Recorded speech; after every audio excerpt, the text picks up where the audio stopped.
Good evening, world. It's Ivan Amara. I decided to make another video. What did you watch, Ivan? I watched like John Campea, a lot of John Campea videos. I saw some other YouTube videos about Lord of the Rings and other stuff. So I decided to make another video. This video might be an hour, guys. I'm gonna make my videos. I'm gonna either eat food upstairs or I'll go to Pizza and get myself slices. I'll try to show you guys with my beer and my smokes. I'm eating food. I'm eating pasta, so she made good pasta, right?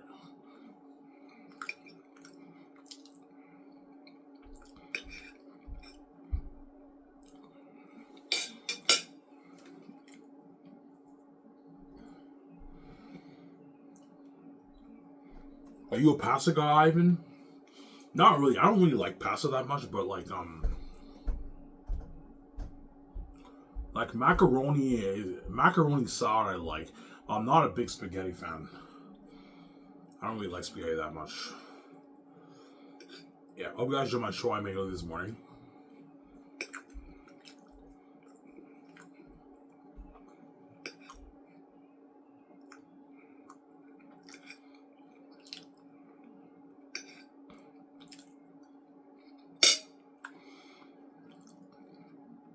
Talked about Skype's tour, Xanus, the World Tour.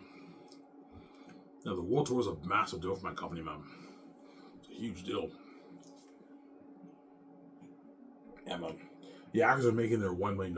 In Hollywood, actors make like 50, 75, 100, maybe 200K for speaking engagements. For my company, they're making like $1 million in speaking.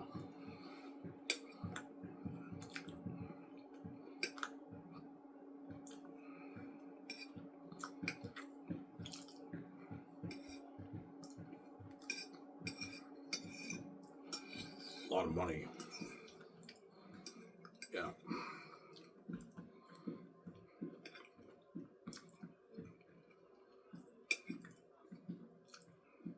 Sorry guys, this pasta's really good, man. Oh man.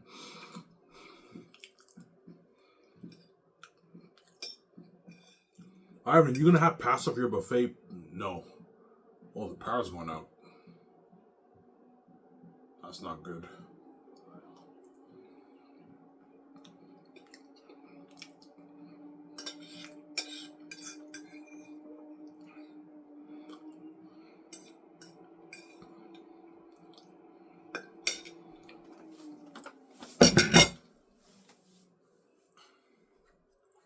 I hope the power doesn't go out, guys. Because if it goes out, I'll be dark in my room. Please don't go out, power. Yeah.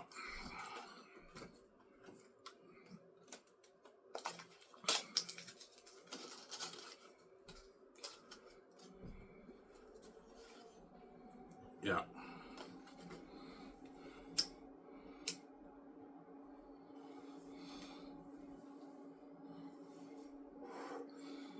But I guarantee you, all these people, yeah, I don't think Zane's is gonna happen. You know what I'm saying? Because like the doors are all locked on me and the gates lock all doors. I mean, you guys think it's hopeless. Yeah, Ivan, good luck. You know what I'm saying? But I have the keys to the game. I wrote my book, hence there's hope. Obviously, there's hope. God gave me the keys to the kingdom. I can make my easy billions. I don't have to sell the gates. I can now make my money off my book and make my billions on my book. And there's hope, obviously. And you're welcome, BJ. Yeah. Even though everything felt hopeless for Ivan wrote the Xanus book. Yes, I wrote the book. Masterpiece, by the way. I own the rights to that. And I have the keys to the game. I have to sell the gatekeepers. That's billions for me and VJ. I have to sell the gates. I have the keys to the kingdom. You know, make my billions. I get to be king. That's why God made it so easy for me. Even though the gates lock on doors, I'm gonna make it easy for you. You know, open your doors so easily. All you gotta do is own something. I wrote the Xanus book, which is a masterpiece, by the way. That's billions for me, VJ. And now I can start skyscraper and I can make my Xanus movie, obviously. Don't hate those, son, yeah. Sarah?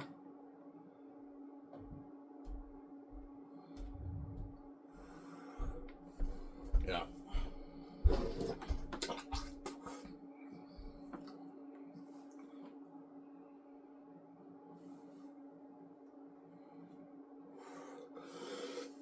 So Xanus will make for $2 billion. Yeah, Xanus I'll make for $2 billion.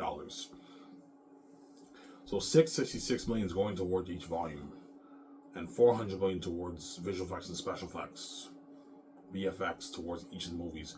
Hence why Eric and them will be walking devils and demons, and what?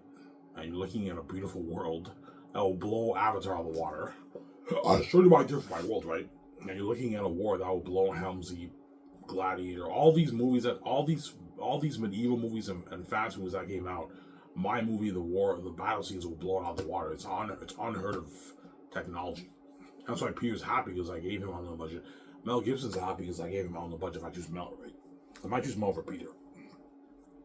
Oh, yeah, Peter, I'm saying, yeah. Some sour?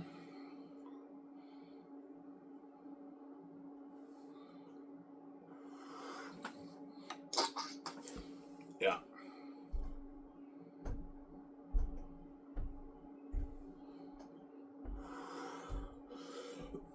If you're not concerned in a business, why won't you invest your money in other business? You'll make more money because the amount of money me and VJ are making off the movie merchant game is billions, more than enough money, and we don't need any more money. Like I don't like. Yeah, I like money, but I also value my life, my personal time with my wife. I don't want to be distracted. Even though like I'll have like managers or CEOs surrounding for me, I don't want to be distracted having to handle all these businessmen. He's like, yeah, Ivan Skies was paying some money for us. Yeah, we're gonna make our billions off the movie merchant game. I don't know, or $20 billion, or I might make even more because I might make my 80, 90, 100 billion off the book, right? If everyone in the world buys it, I'll make mine. I highly doubt it because most people in the world don't speak English. But I might even make my 80, 90, 100 billion off the book. I highly doubt it. It's most likely 10, 14 to 20 billion bucks off the book I make. 14 billion, 15. I think maybe 15 billion I make. Easy, Ivan, how much money is doing off your book, by the way? VJ, I made $50 million. You made $50 million off your book? I'm like, yeah. She's like, holy shit. That's a lot of money. Ivan, we can start our film so we can achieve our dream. I know. We can achieve our dream, BJ. Yeah. She's like, thank you, sweetie. You saved me. I see the light. I never want to see hell again. And you got me out of Hollywood, Ivan. I have my freedom with you, and I'm clean with you. And I'm a multi-billionaire. We're going to live an amazing life together, Ivan. Yeah, we have to be movie stars. And sign that mega deal with Amazon, 80-20 deal with Amazon.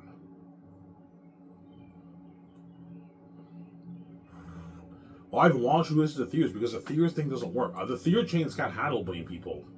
I'll prove it to you guys again, right? Whereas Amazon can handle billion orders easily. Because you're looking at maybe 700, 800 million 4K Blu-ray copies sold around the world. Around there, right? Yeah, I'll prove it to you. Can the movie chains handle a billion people? Oh, I have no internet? What the fuck? Give me a second, guys.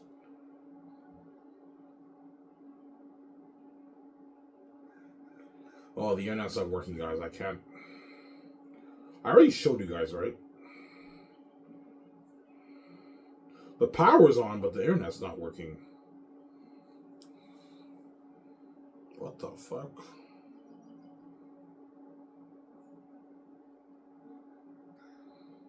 Okay, it's back online.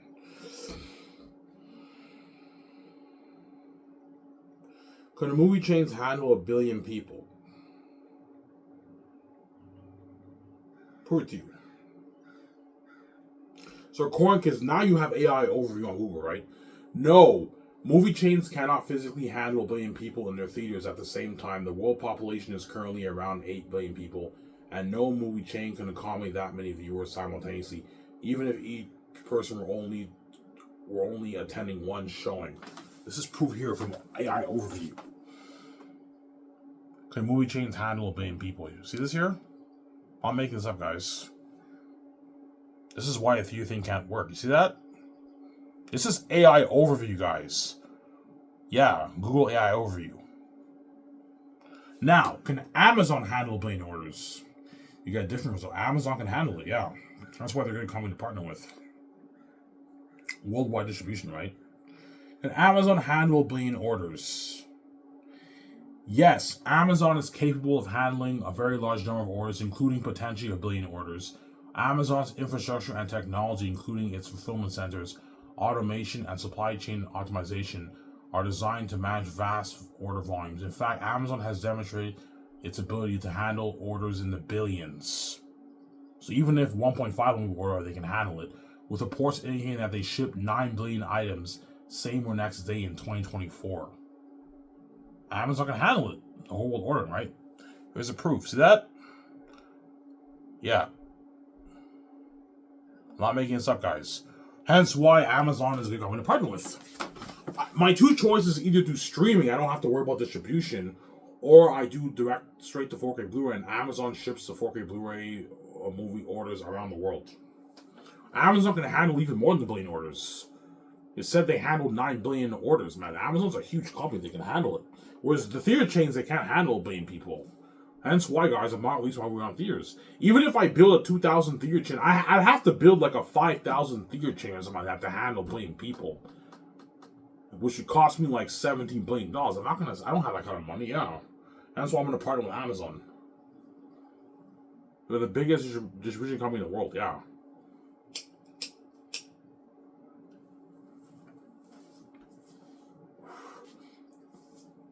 People tell me, Ivan, Amazon's a good company to partner with. Ivan, Amazon can handle a billion orders easily, Ivan. They're a good company to partner with. They can ship your 4K movies and merch worldwide. Yes, they're a good company to partner with. They're a huge company, the second biggest company in the world. Biggest distribution company in the world. But the deal is, me and VJ get 80% of the profits. You guys get your 20%. Ivan, what about 75-25? No. You get 20, guys. Me and VJ get 80%. And if you make me pay for the merch, I'm going to up the deal to 86-14, 87-13 if you want to be greedy. No, I will pay for the merch. Yes, if you make me take out another like $300-400 of my money to pay for the merch, I'm going to up the deal to 86. I'm going to get greedier. I'm going to up the deal to 86-14 and you guys make less. No, yeah, you want that 20%, you guys have to pay for the merch. But it's covered by the profits you're going to make off the merchandise. You're going to make your billions, guys. Yeah. How much would it cost Amazon to make a merch? Maybe a few $100 million, maybe $200 million it costs Amazon to make the merch. $150 million, maybe $100 million to create all the merch, maybe. And they're gonna make their billions back. Yeah. If me and VJ make $5 billion off the merch, Amazon will pull in there like $1.4 billion from the merch, and they're probably gonna make a couple billion, maybe $4 billion off the movie. $3-4 billion off the movie. They're gonna make their like $5. If me and VJ make,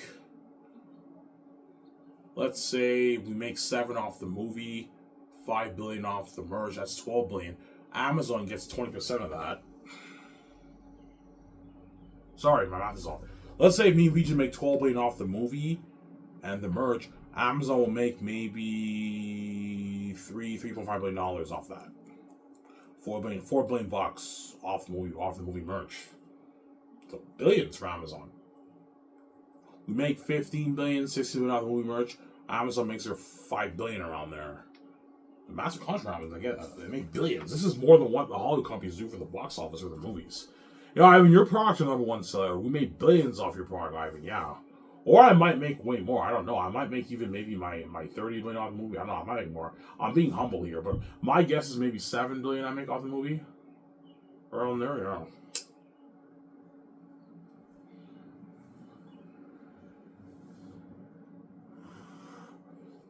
Yeah. That's why Peter Jackson wants a bigger chunk of that. Because he knows I'm going to make like my $7 billion off the movie. He wants a bigger chunk. He wants his like $1 billion of that. I'm like, Peter, I'm not going to pay you $1 billion. You get $700 million. I'm not paying you more than that, man. You're getting greedy. You're not worth $1 billion of my money, Peter. Crazy. You may be big, but you're not me and VJ. I'm not going to let you do my Sarah. Yeah.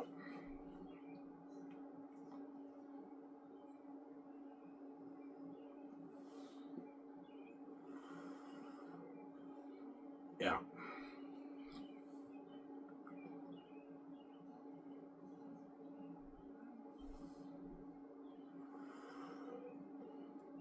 Yeah. That's what means you're gonna be boss. Hey, welcome, sweetie. Yeah. So VJ will be happy when she's yeah. You see VJ, she has a smile on her face when she's with me, man. Because she sees the light now, and she's with me now. I'm the cure to VJ's happiness, man. I'm her husband, yeah. I'm why. We just baby. That's why she cries to me every night, because she's separate from me. She knows the world will never let her see me, hence why, unless I pay, hence why Vijay cries. Because she knows the situation is like, feels hopeless, and she's also in the Hollywood system under the gatekeeper. She's sold out because she's fucking stupid, man. Yeah, she sold to the gates, and now the gates control her money, and they duped her. She's only worth $12 million, and she has the keys to the kingdom. They duped her. Because even though I'm poor, at least my keys are worth a lot, and I wrote my book. I own the rights to that. That's billions for me. Vijay wants a piece of my billions. Yeah, I want a piece of Ivan's $50 million. She wants that life from me, yeah, Vijay. That's why she's crazy. But she knows the families are never going to let her be successful, yeah. Her family and my family are never going to let Vijay be successful. They're envious, yeah, they don't like her. Obviously, Samsara. They don't like my wife. Yeah.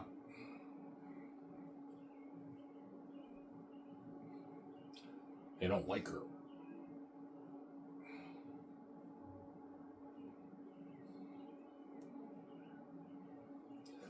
Yeah, man, that's what I gave you the keys on. I know you trip and you have anxiety, and you have a mental illness, and all that stuff, and you trip and you think it's like hard thoughts, but like God gave you the keys that way you don't bring on the gates don't dupe you, man.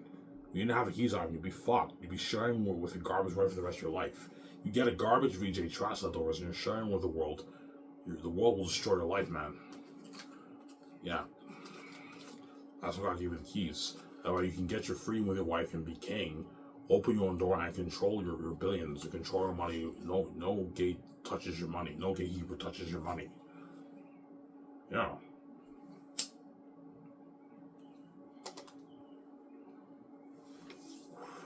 Hence why I can now get the whole This is because I'm now king. I'm not, because I have the keys, I'm not under any gatekeeper. I control my own money, so now I can now get all the Hollywood actors who are under the gates in Hollywood. I can get them out of the Hollywood system. They work for me, and they make their millions. I pay them more than what they make in Hollywood, and they get their freedom with me, and they get to experience the glorious sense of me and BJ. I told you, after the movie's over with, all you hard actors can bail you want. You're gonna go back to Hollywood and be left behind. You get what you deserve, man. You can cry and shed tears. You get what you fucking deserve. I'm paying all those guys who touched my wife a rich salary, and they get to experience success and fame and glory with me and VJ. And VJ's paying all those women in Hollywood who touch your husband. Once you're in my movie, you're gonna go back to Hollywood and left behind. You get what you deserve. I'm not gonna do that, man. Samsara. There you go.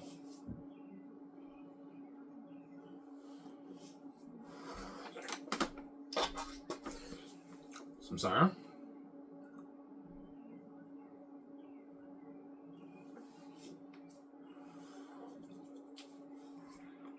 Yeah. I went over my book today, volume 2. I was hooked reading it. My book is sick. I wrote an amazing book, man. My book's a masterpiece, man. I can't wait for you guys to read it, man. You're looking at a sick book that I wrote. A book worth billions. It's an amazing, amazing story. Best story ever told, man. I mean,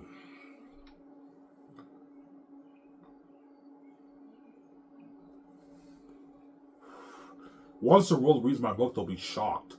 Holy shit, Ivan is a gifted storyteller, man. This is the best fantasy novel I ever read in my life. I enjoyed this more than Game of Thrones, Lord of the Rings. This is a sick book. Man, Ivan knows how to keep you hooked. Some sections of his books are raw, but man, his book was sick. But I enjoyed his book more than J.R.R. Tolkien's Lord of the Rings, Game of Thrones, yeah, Wheel of Time, Way of Kings. Ivan wrote a masterpiece. Yeah, it's a masterpiece, man. And it'll be a cinematic masterpiece when I adapt it to the big screen. Looking at a masterpiece. Samsara?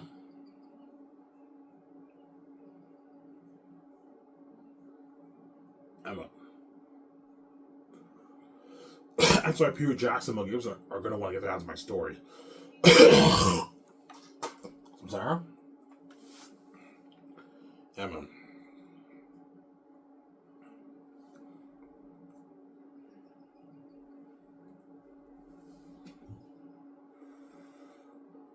Yeah, man.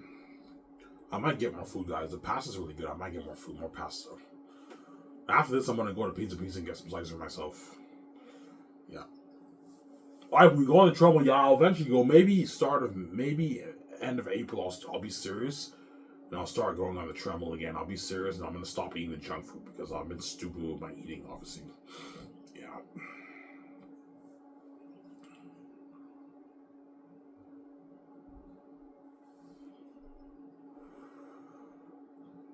Some Sarah?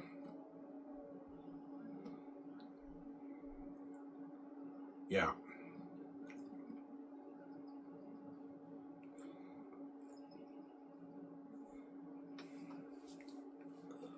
Yeah. Oh, I worked more at 10. Yeah. But I'm with Anthony, so it's not that bad, right? I don't mind working Sundays because Sundays I'm with Anthony, so it's not as much work. Anthony washes dishes, I take the dishes out. It's not that bad. Obviously. Yeah.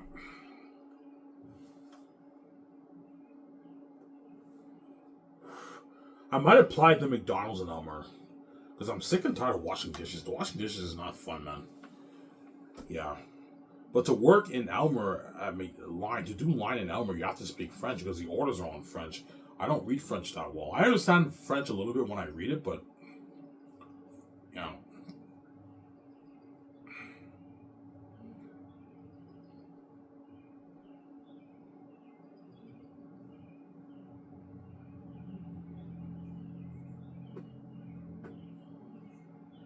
Yeah.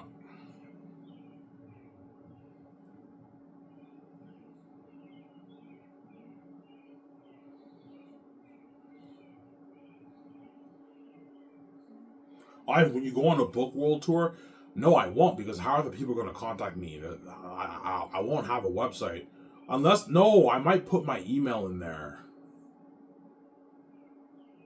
I can put my email in there maybe. My book that way they can contact me. But I highly doubt I'm going to go on a book tour. But I'm going to go world touring the movie guaranteed. I heard to them Devils, the greatest story ever told, and yeah, $2 million budget movie. Guaranteed I might go world touring further for that. I might go on a book tour too, but I highly doubt the book tour. Obviously, but it's behind the scenes, obviously, right?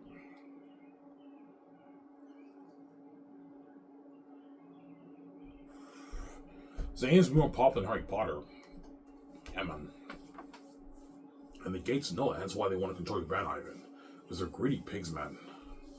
Zero, you're not touching a dime of money, man. You're already making up money in the world, and you also want to steal my money, you crazy? Yeah, man. Yeah, man. Like, all the money, the trillions in the world goes to you, and you also want to control my brand because you're a greedy pig, man. If I made trillions every year, I wouldn't mind someone making his $20 billion off his book and controlling his own money. But the Gates are greedy pigs. They don't want me controlling my money. They don't want me being gang and being mother burner with VJ and it's going on with because they're envious. They have an envy. They don't want me being that rich. Yeah, I want to keep Ivan poor, or he sells to me and I dupe him. I steal his money and I give him peanuts. Yeah. They give me the peanuts. I got like a few $1 million they pay me and take all my billions and they dupe me. Yeah. That's why I give the keys, but the games will dupe you, Ivan. Yeah, man, they would dupe me if I sold out. They would take all my money and give me the peanuts. When the world bought the movie because of me and BJ, not because of you, and you're duping me, you're stealing my money. Alright, it's wrong to steal. I'm like, yeah, and if I sell, you're stealing from me too. You're stealing my money, man. No, we're not, Ivan. Yes, you are. The world is buying the movie because of me and BJ, not because of you, and because of my keys. I don't need you to open the door for me, so the world knows my movie because I have the keys, obviously, and hence I'll open the door, and they're buzzing about the movie because they want to see me and VJ, and then the movie makes billions because of me and VJ, and then you take all that and you give me and VJ the opinions that you're stealing my money. You're stealing me and VJ's money. Yeah, that you're duping me. Tell them that if they say it's wrong to steal, I'm like, yes, and if I sell all, you're also stealing from me too. You're stealing my money too, man. Yeah. So Sarah. And you already make enough money in the world, and you have, I don't know, your 100 trillion, 80 trillion, 150. You're worth your hundreds of trillions, and you have probably your 100, 150 trillion in your bank. You're not touching the dime off the doors of my look, man. This money's for me, you're just a greedy pig, man. You did this evil to me, you lock the doors on me, and you hid your wealth from me, and I find out you're rich. There's no way I'm going to let you take control of my life. After causing that mess, there's no way I'm going to let you take control of my life, man. No way. And that money's for me, VJ, and you know it, man. It belongs to me and VJ. It doesn't belong to you. You're not God. You didn't create this place. Me and VJ did, Sarah.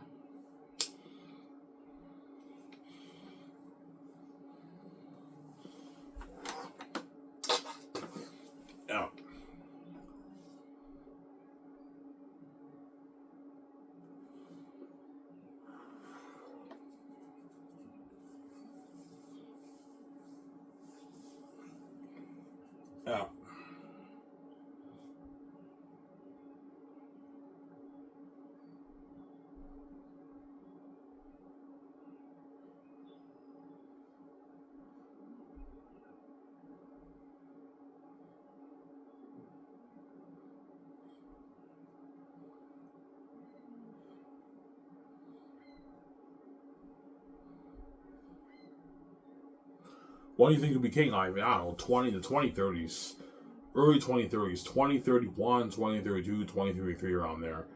I'm king. Because once I get the book proofread and I design my cover, the book is now ready to be released on Lulu. All I gotta do is just enjoy myself for maybe 4 more years. 2029 hits. I'm okay, Ivan, this is it. You gotta let the gates know. And I let the gates know, and they have that meme behind the scenes.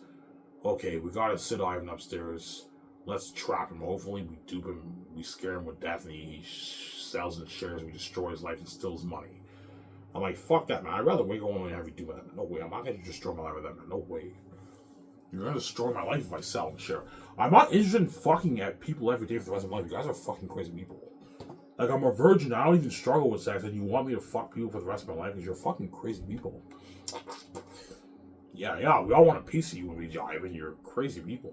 That's why you want me to share with the world, because you guys are a mess I made. You're crazy fucking people, man. Yeah, man.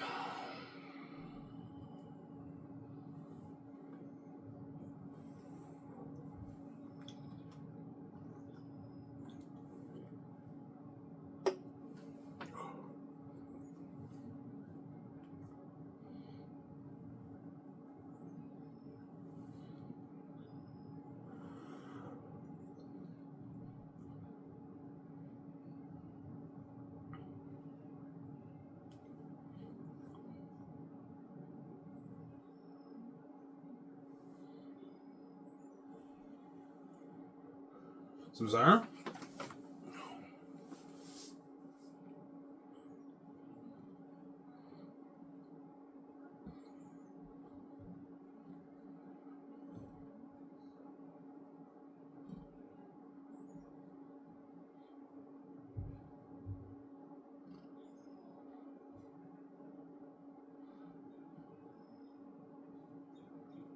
Yeah.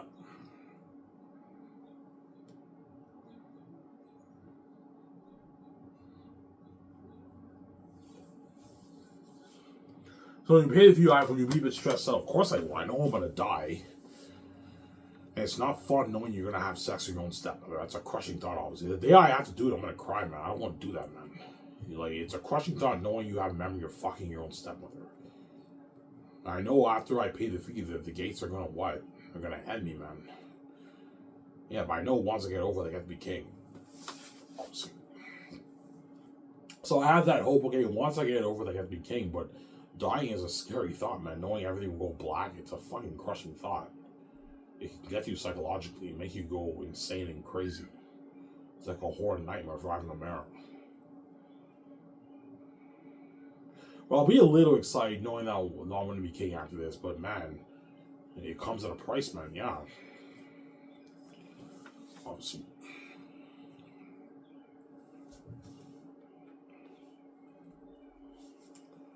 Yeah.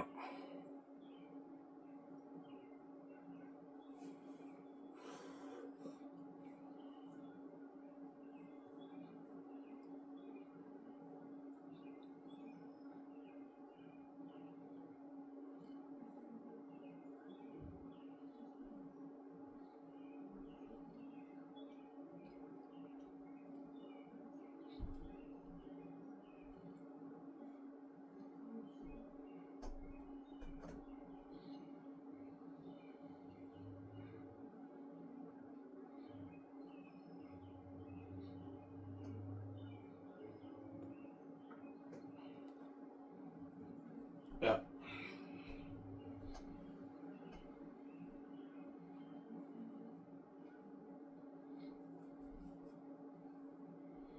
So we'll be buzzing about your book. Oh yeah, it's crazy, man. I might get interviewed by my book too, maybe, but I highly doubt it. Everywhere I go, fans are coming up to me asking for pictures. I read your book and I get a picture with you, man.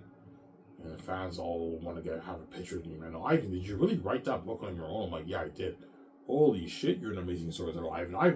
I enjoyed your book more than Lord of the Rings. All the fantasy fans, holy shit, I enjoyed Xanus more than Lord of the Rings and Game of Thrones and Wheel of Time and Malazan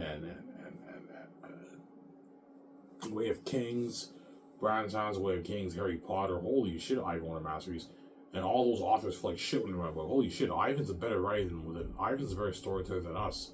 There's something about his book that's better than ours. Yeah, I was more hooked reading his book. Whereas our books are good, but sometimes like some sections of the book are a bit boring.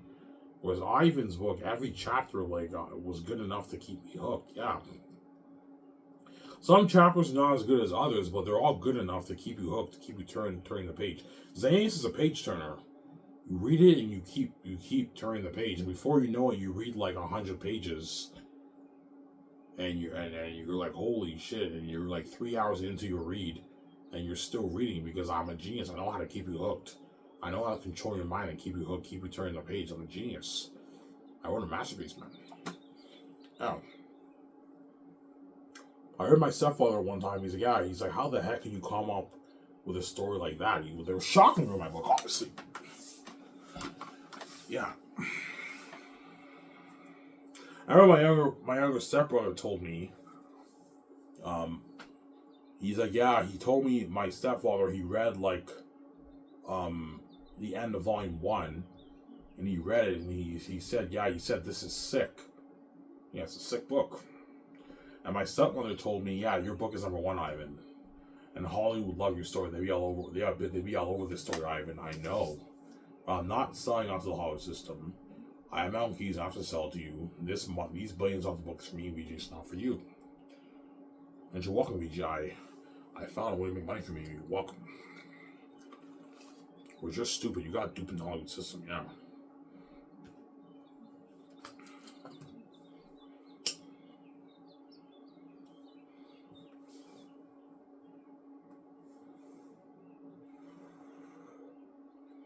So, Sarah?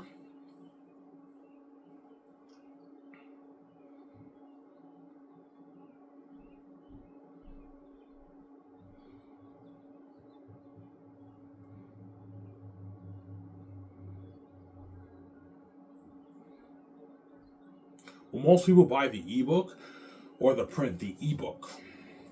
You know why? Because most people in the world are not book nerds, and the ebook is cheaper, and people don't feel like waiting like 2 weeks for the book to arrive in the mail. They want to read it right away. That's why they purchase the ebook. That way they can read it right away. And it's cheaper too.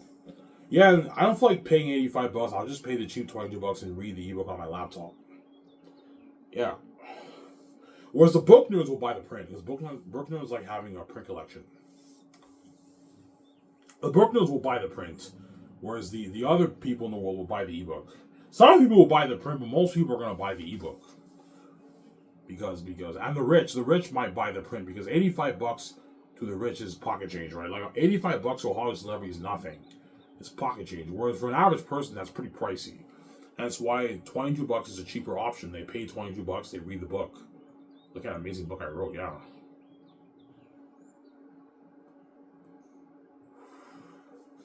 Yeah.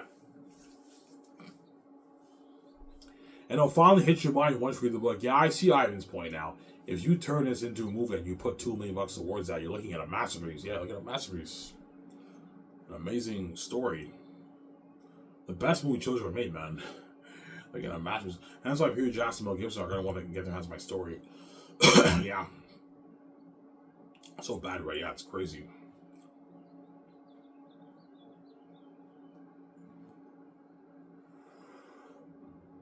Yeah.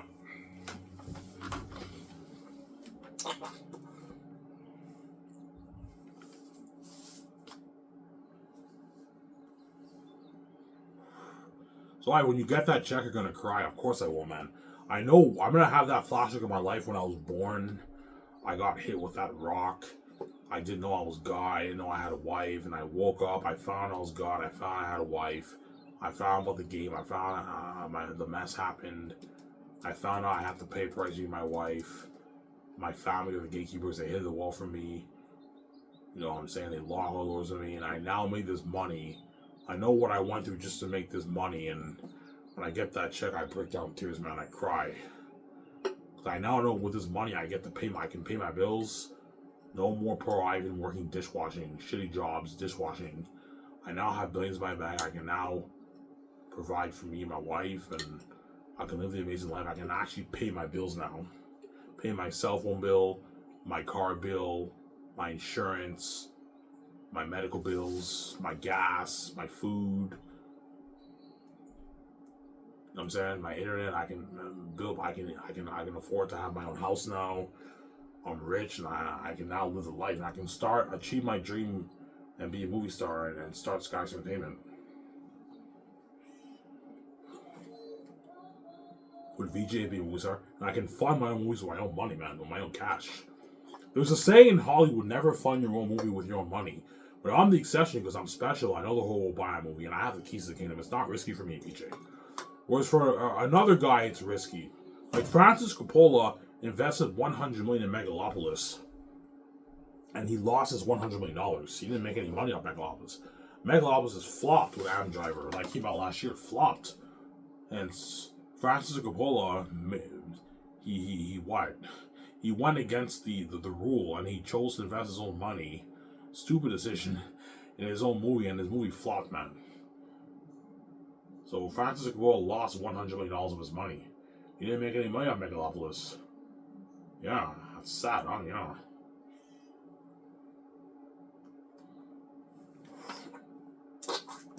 Sad.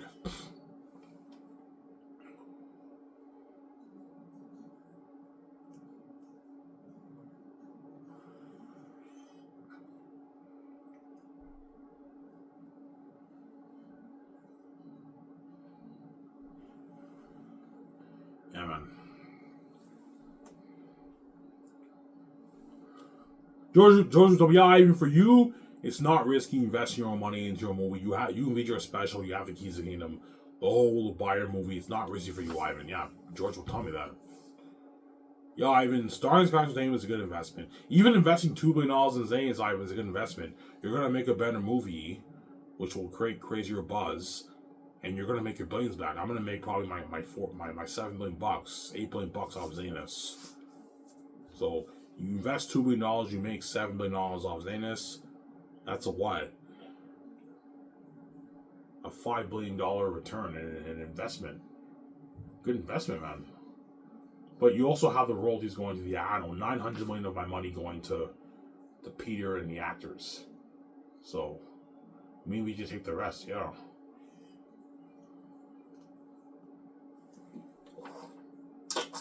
Or Mel and the actors if I choose Mel, right? I might choose Mel over Peter, right? Yeah. I talk about Peter more, but I might choose Mel Gibson Peter. Yeah, Mel Gibson might be better for the movie. Yeah. But if I choose Mel, I'm going to tell about Mel. I don't want that Jesus theme for Jesus. It's not an ancient world like Jesus. It's a fancy world of the Rings. Okay, I was just saying, yeah. It's a fancy world of the Rings, Mel. It's not like the world of Jesus. Sarah. It's a fancy world of Lord of the Rings. I was just saying. That's why Peter's very good because he's a fantasy director. He did Lord of the Rings and the Hobbits. And that's why Peter's very good for Xanus. Sarah.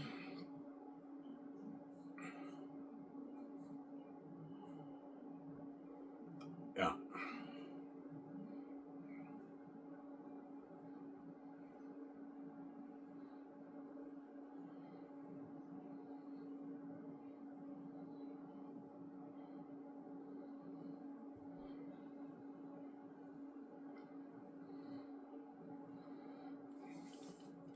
So once you pay the fee, it's like, yeah. Everyone's like, holy shit, man. Fuck, man. Once Ivan pays his fee, he's gonna be fucking king. When Ivan's king, it's the end of the world, yeah. Everything is now the side tension. Especially in the entertainment industry, all these people who do television shows, reality shows, movies, everything, they're side tension now. Me and VJ are the main event. Yeah. All the Hollywood movies will be a side tension when it starts on Skyward Entertainment. Me and VJ's names movies the main event. Not their movies. Sarah? Don't hate them, son, yeah.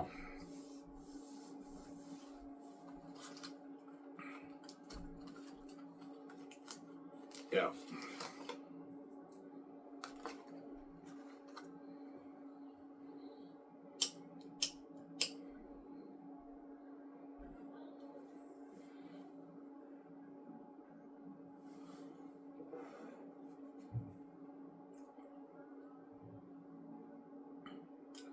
So Peter might want to do drastic changes. Yeah, he might. He might want. Why would we do a thing where we have the woman fight Like VJ is like a badass archer like Tario and the Hobbit and Mike Peter. I don't want you making drastic changes to my story, man. In the story, when you read the book, in Zany law tradition, women are not allowed to bear arms. There's a scene.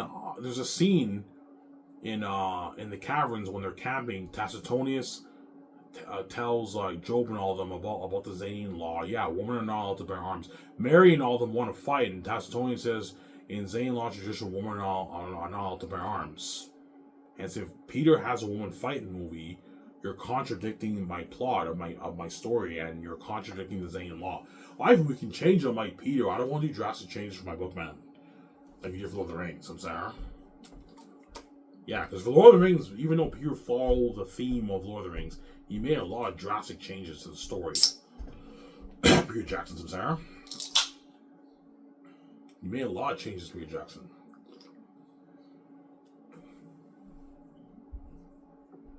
Mel Gibson, too. Mel Gibson wants to make drastic changes. I'm like, no, Mel. We need to follow DNA. Peter, I want to follow. Ivan, do you want to follow your book page by page? Not page by page, but I want to follow a good 70% of it page by page. And the other stuff, we can add stuff to make it better. And change a few things to make it better. But don't do drastic changes while you're contradicting the plot of my story.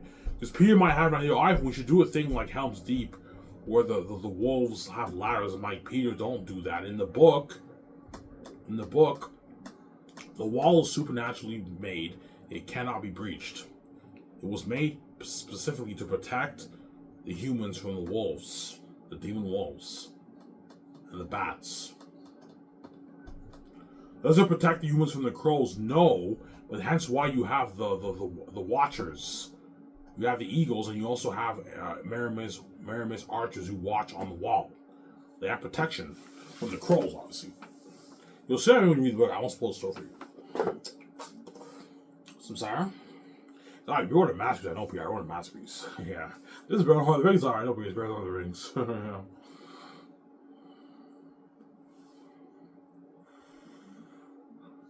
Yeah, I think that's smart. Eratat has a sword instead of an axe. That way you get better fighting, yeah. In the movie, I want Eratat to have a sword. It's a long sword instead of an axe. Some wolves in the army have axes and spikes and swords, but Eratat, I want him having a sword. He has this long sword in the movie. In the book, Taki's eyes glow blue.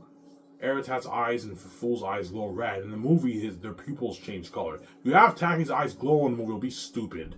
Change it. Have his eyes change color. It changes his pupil color changes to blue. Eratat's pupil color changes to red. My idea is Eratat has black eyes like that picture there, but his pupil also changes to red. But it doesn't glow. It changes. It changes color. Alright, that's better, yeah. You make a few changes, obviously. That's better for the adaptation. Because there's some things in books that don't necessarily translate well on screen. For the book, it's fine, but when you adapt it, you have to make some changes. You can make those changes for the movie. Some Sarah?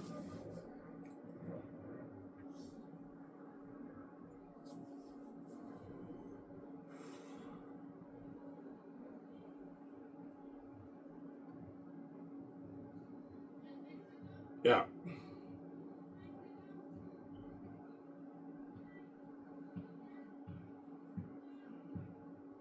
Some Sarah? Yeah.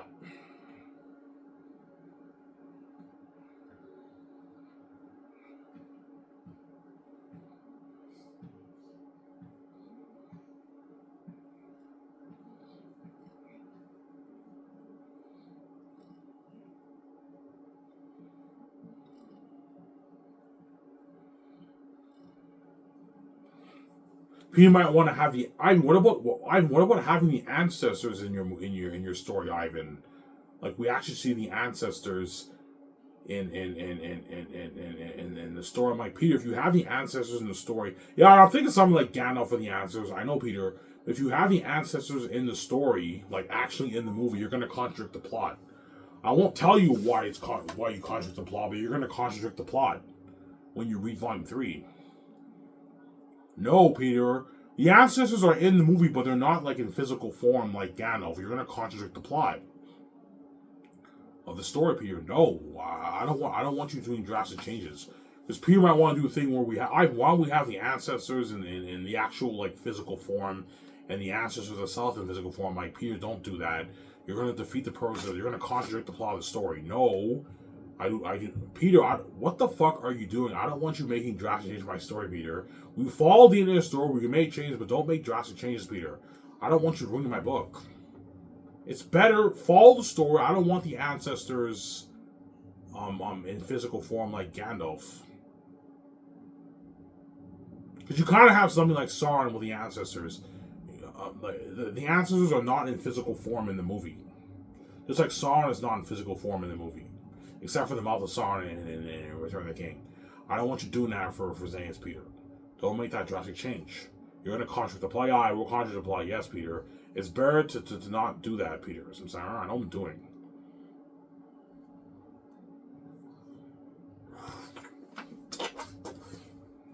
Yeah.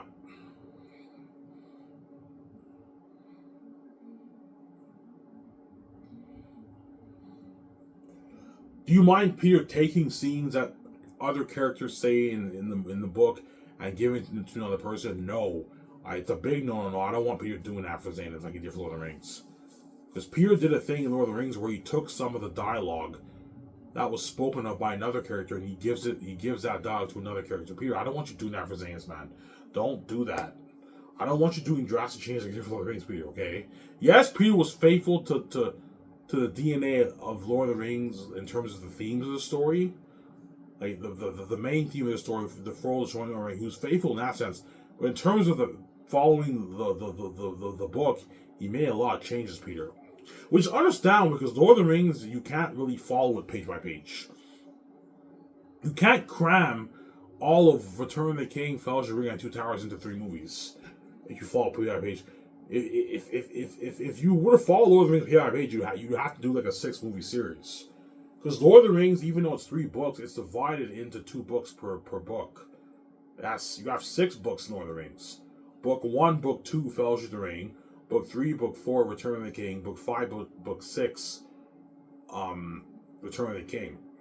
Whereas my story is 1 book, and you have Volume 1, and you have Volume 2, and you have Volume 3.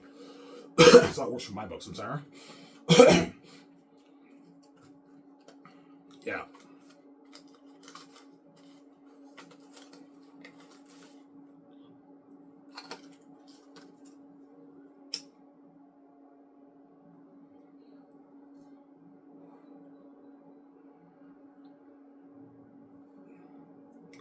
Yeah.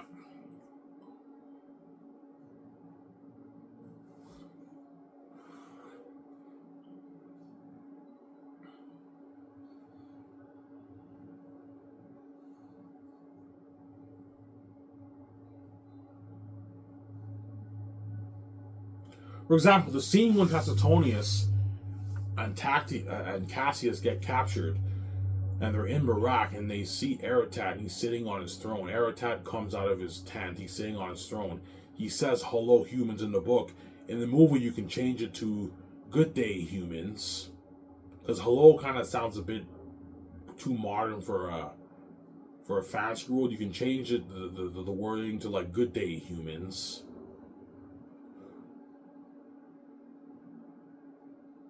Yeah. "Good day, humans." You can change it. And my idea is as soon as he says that, the wolves and Barak are all laughing at them. Because Eretat's mocking them when he calls them humans. Because Eretat and the wolves hate the humans. They have a hatred towards the humans. They don't like the humans. Why they hate humans, I don't want to spoil the story. You'll see what I mean when you read the book. Or the masterpiece. The wolves and bats have a hatred towards the humans. When you read the book. Eretat hates the humans. Why does Eretat spare Cassius and Tacitonius? I won't spoil the story for you. You'll find when I read the book, obviously. But Tacitonius and Cassius, they get thrown in a pit when you read Volume 2. That's all I'm going to say. I won't spoil the story for you. Yeah. And my idea is you have the wind that blows the rope into the pit in the movie. But in the book, the rope is in the pit, but it's like very, very high in the pit, out of reach. But Tacitonians and Cassius somehow find a way to escape the pit. In the movie, you change it to whereby the rope is not in the pit. They're hopeless in the pit in Barak with all devil wolves, and they're scared. And the ancestors are watching them, and they're the ones who blow the wolves and the rope into the pit for Tacitonians and Cassius to escape, because they're watching over them, and the fate of Takis is at stake. Why is the fate of Takis at stake? I won't spoil this over you. All I'm going to say is you have something called the Bell Law in the Safi tradition, obviously. Yeah. That's how you know Eli is a powerful man. Yeah. He's a powerful man. Yeah.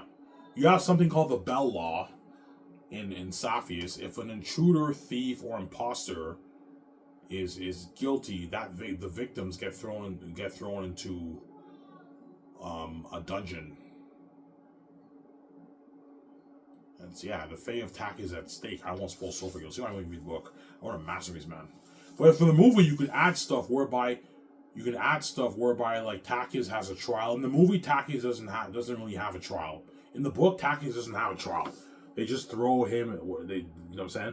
But in the movie, you can do a thing where Takis has a trial like Jesus. Previously, Ivan, you want to do a thing where he has a trial like Jesus? Yeah, obviously. You can do a thing where Takis has a trial. Add that movie to make it more interesting. And he has a trial, and the people are like, you know what I'm saying, imposter and all that stuff. You add stuff to make it more interesting. Him, Papyri, and series. Look at a sick movie. Yeah, we should add that trial to make it more interesting. Yeah, make it more interesting. But we follow the end of the story. Yeah, you're just saying pure. Yeah, I don't mind adding stuff to make it better and making a few changes here and there to the words and all that stuff. But I don't want you doing a thing where you're changing the things drastically, Peter. We need to follow the end of the story. That's why I want to co-write with him. That way, because I'm scared if I give Peter full reins to co-write with Fran, they might make drastic changes whereby they have the woman fighting, the wolves breach the walls, and they're contradicting the plot of the story. You can piss some fans off if you do that, right? You make drastic changes like that. Especially for my book. Peter, the world loved my book. My book's a masterpiece. I don't want you ruining my fucking story and changing a lot of things like you did for Lord of the Rings, Peter. Yes, Lord of the Rings movies were masterpieces, Peter, but you changed a lot of things in the stories, you know what I'm saying?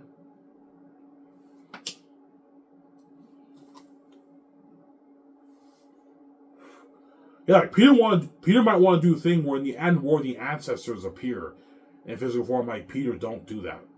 You're going to contradict the plot of the story. All right, we can change them, like, Peter. I don't want to have the ancestors appearing in physical form. You're gonna destroy the plot and ruin the DNA of the story, Peter. Don't do that. I'm sorry. Yeah. The movie better. I'm like, Peter, it won't be better. You're trust me, you're gonna piss off fans if you do that. No, the movie will not be better if you do that, Peter. You're contradicting the plot of the story, the DNA of the story. Samsara.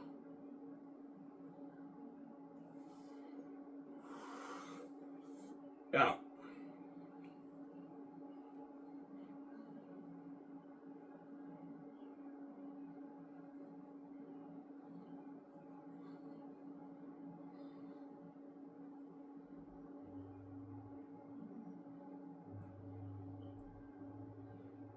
Does Aratat? Peter might say, Ivan, we can do a thing where Aratat and rule the humans like the scouring of the Shire. Ivan, I'm like, Peter, don't do that. No, you're gonna ruin the story. No, Aratat is the king of the South. He doesn't rule the Southerns. The Southerns live in their own land in Aratat's territory, but he doesn't rule the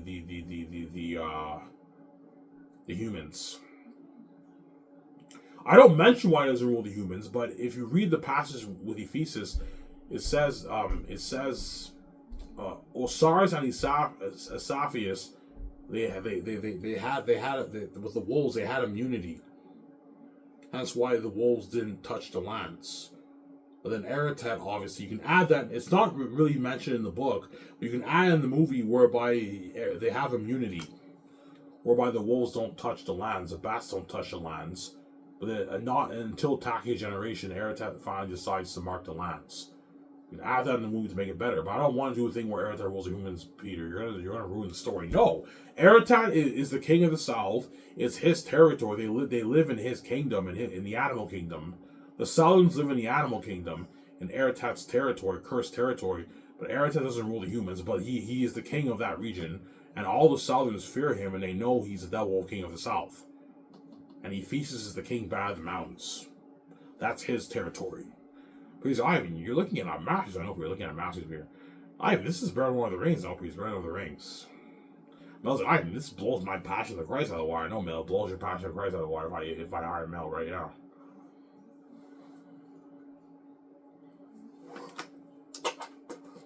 Some sorrow.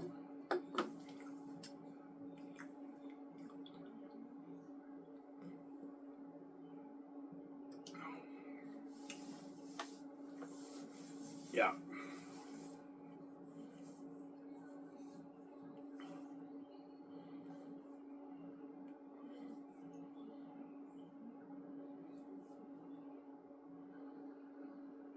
Why? What volume's the best? In my opinion, Volume 3 is the best, but some people might like Volume 2 better. But it's a back and forth between Volume 2 and Volume 3. But some people might like Volume 1 and Volume 2 better than Volume 3. Volume 1 is also very good too, but Volume 1 is like the build-up, right? It's Volume 2 when things really start to pick up. But Volume 1 is things pick up too, obviously, when Takis leaves the walls. But Volume 1, like the first half of it is about like the life of the Xanians behind the wall of Xanus. And Volume 2 is when you meet all the Southerns in the South. Obviously. You meet Aratat in Volume 1 and Faful in Volume 1, but Volume 2 is when things really start to pick up. Takis and Papari and all to meet all the Southerns and Saphius. I'm saying? You know what I'm saying? And that's when the story really picks up. Cassius and Hesatones and their 50 men leave the walls to look for them. People are telling me, Ivan, we should do a thing where like the Northerns are allowed to leave the walls. No, Peter. If you do that, you're also gonna contradict the politics, so you're changing a lot of things. In my story, Peter, I don't want you doing that, man. Yeah, man. That's why I'm being very strict with Peter, man. Yeah.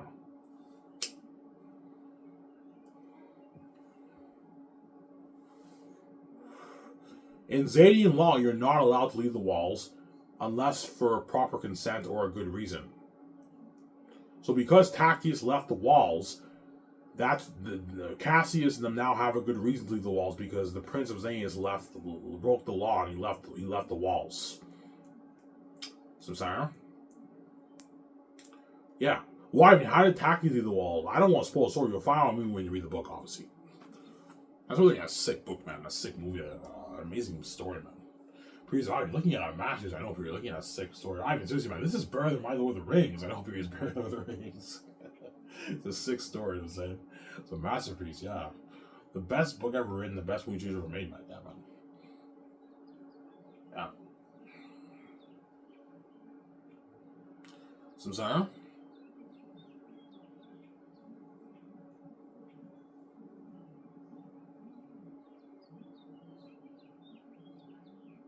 Yeah.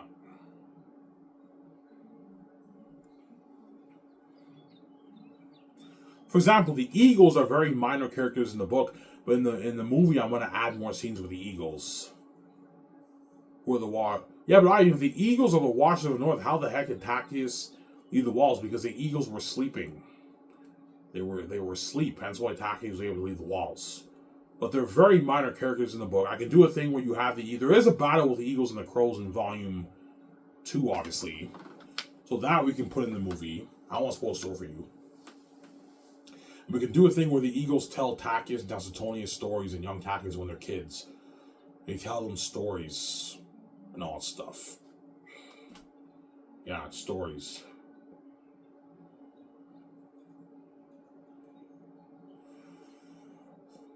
Yeah.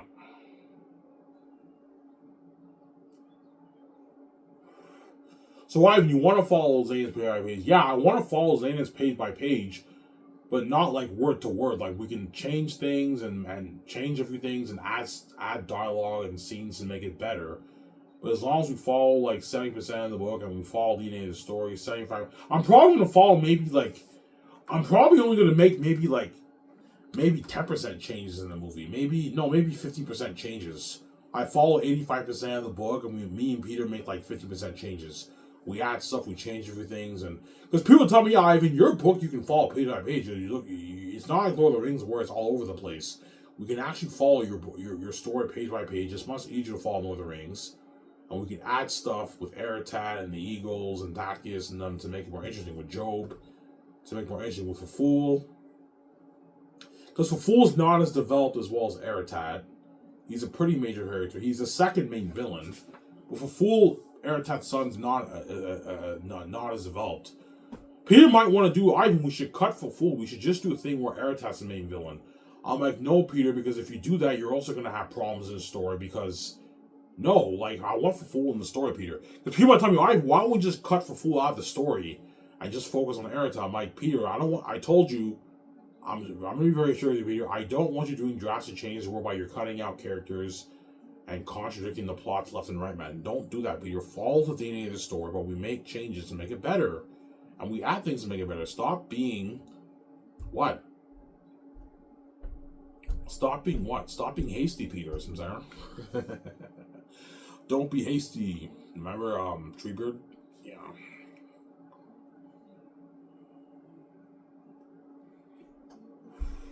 No, Peter won't want to cut Faful out of the plot. Because Faful makes the story more interesting, yeah. Obviously. No, Faful I want in the movie too, obviously. I want all my characters in my movie. I don't want you cutting out any characters, Peter. Every character in my book, I want them in the movie. Samsara? Yeah.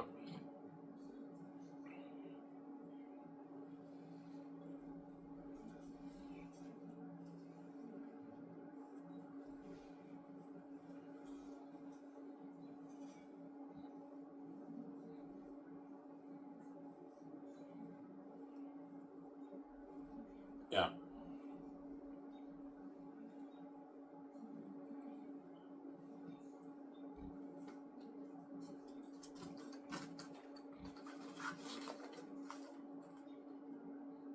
Yeah.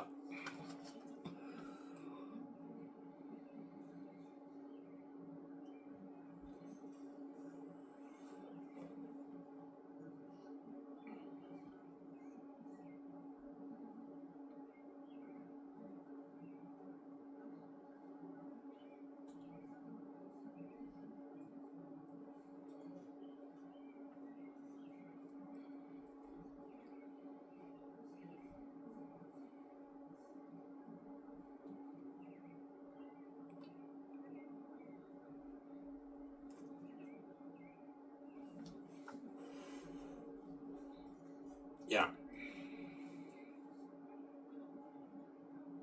For example, the scene when the wind in the captured chapter in volume 2, when Tacitonius and Cassius, the wind blows her open into the pit. The actors are watching them, right? Because the fate of Taki is at stake. When Tacitonius and Cassius, like, when they get out of the pit, they're so relieved, and there's a pathway that leads back into the forest of Galathia, and their horses are tied to the trees. They're so relieved because they got out of the devil. They escaped from Eretat's grasp. Imagine you have a scene where you have like the thousands of civilians in the army, the 20,000 army, the Imbarak, and then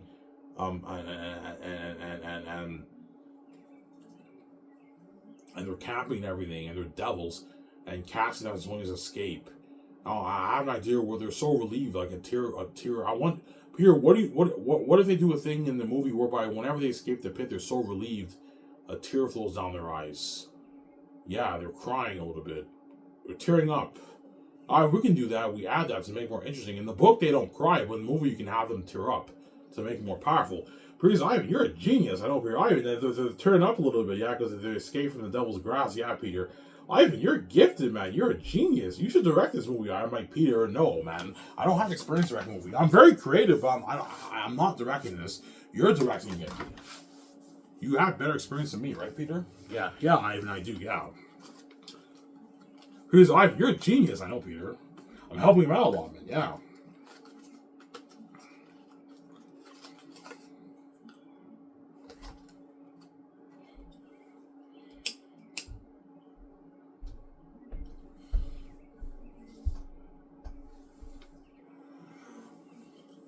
Oh.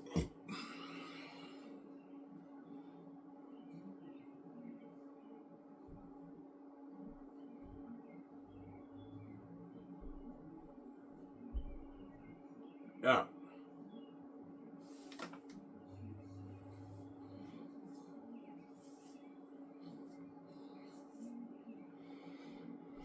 I'm like, Peter, should we come up with a title for each of your volumes? Yeah, if you're gonna make a movie, you gotta come up with a title for each of your volumes, Ivan.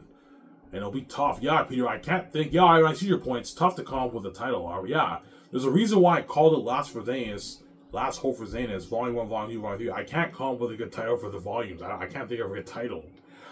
Yeah, Peter's like, Ivan, we should come up with a title, Ivan. Yeah. War in the North is a good title for Volume 3, but they made a Lord of the Rings game called War in the North. Yeah, Ivan, War in the North is a good title for Volume 3. Yeah. That's the only idea. The only title idea I have for the story is Volume 3, War in the North. But Volume 1, Volume 2, I can't come up with a good title for that. Ivan, it's tough, but we have to come up with a title. Please, Ivan, we should come up with a title for the movies, Ivan. Don't just call it Volume 1. You can call it like Last of Us Volume 1, but you gotta come up with a title, Ivan. Yeah, it's good to have a title for the movies. Whereas the book, it's just called The Last of Us, and you have Volume 1, and you have Last of Us Volume 2, like I showed you guys. Last of Us Volume 3, Samsara.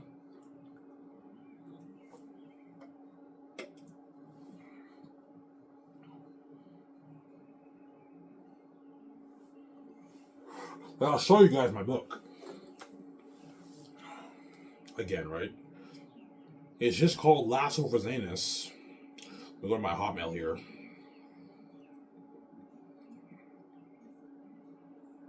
And guys, I recommend you don't read.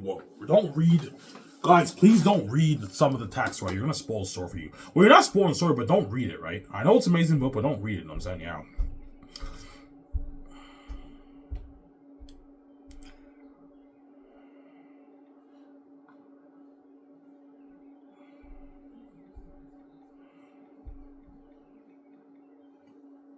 Alright, how long will your book be? I don't know, 800 pages around there?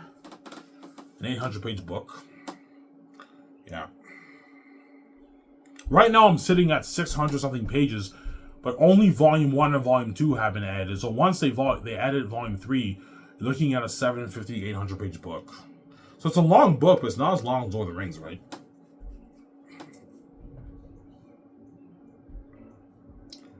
Yeah. What the hell? Okay. So this is my book. Last of Xanus. No, sorry, I won't go on my Hotmail. The Hotmail thing is bad. No. I'll go on Hotmail.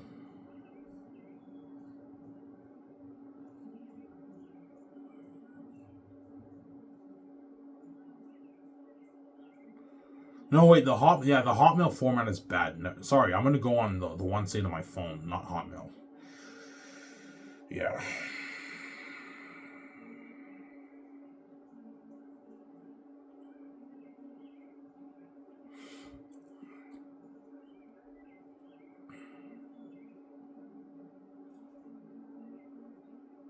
Okay, Last of Xanus. Opening Last of Xanus documents. Okay.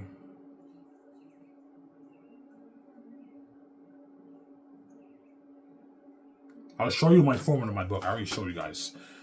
Can I zoom into this? I can't,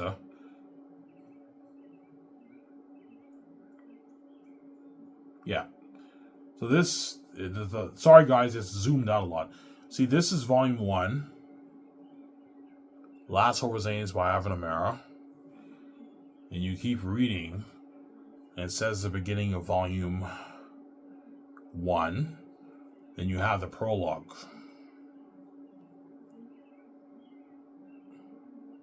This is the prologue. Guys, don't read it, okay? You're going to spoil a little bit of the story for yourself.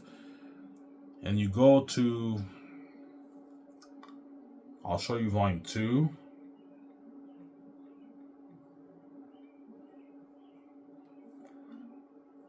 It says Last of Us again, when Volume 1 ends. So before this, it says end of Volume 1.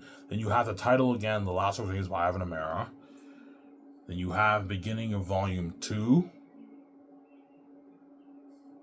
I highlighted by an accident, guys. Then you have Chapter 5, Lithia. This is the beginning of Volume 2. Guys, don't read it. I don't want you spoiling the story for yourselves, I'm sorry. Okay. Yeah. And finally, Volume 3.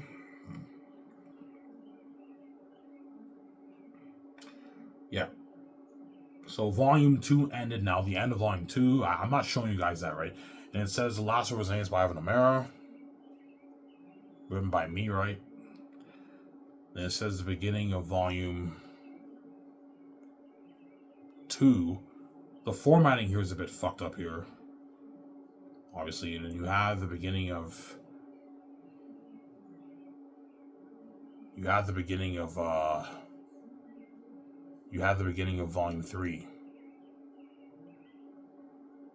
Guys, I'm saying? And after that, and after the end of Volume 3, it now says the end. Because the story's now over with. That's my format for my book. Yeah. How long is your book, Ivan? My book is 180,000 words around there. 190,000 words. My book.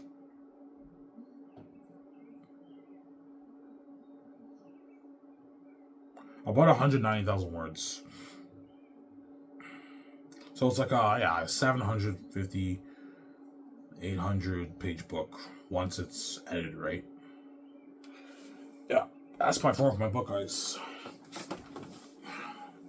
Guys, don't read it, man. I know some of you are tempted to read a little bit. If you read a little bit, you're going to spoil some of the story for you, right? I guarantee you some of you guys did read a little bit of it. It looks interesting. Yeah, I know. Yeah, it's a sick book, I'm saying. Yeah.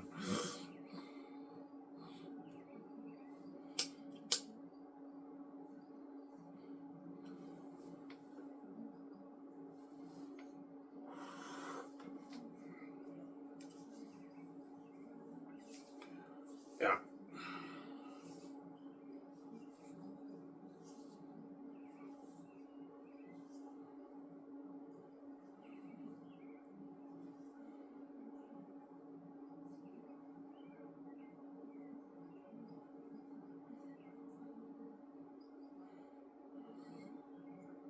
That's why the gates don't touch my mind, man.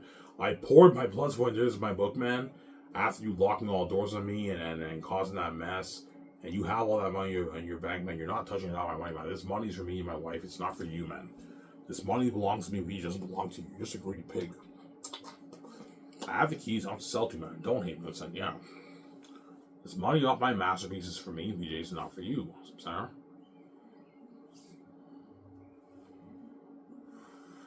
I pour my blood, sweat, and tears, man. Yeah. Yeah. It's a lot of fucking work. There's no way I'm gonna let you take control over my money. You're fucking crazy, man. That money's for me, VJ. It's not for you. The billions off the book is for me, VJ. It's not for you. You're just greedy, Sarah.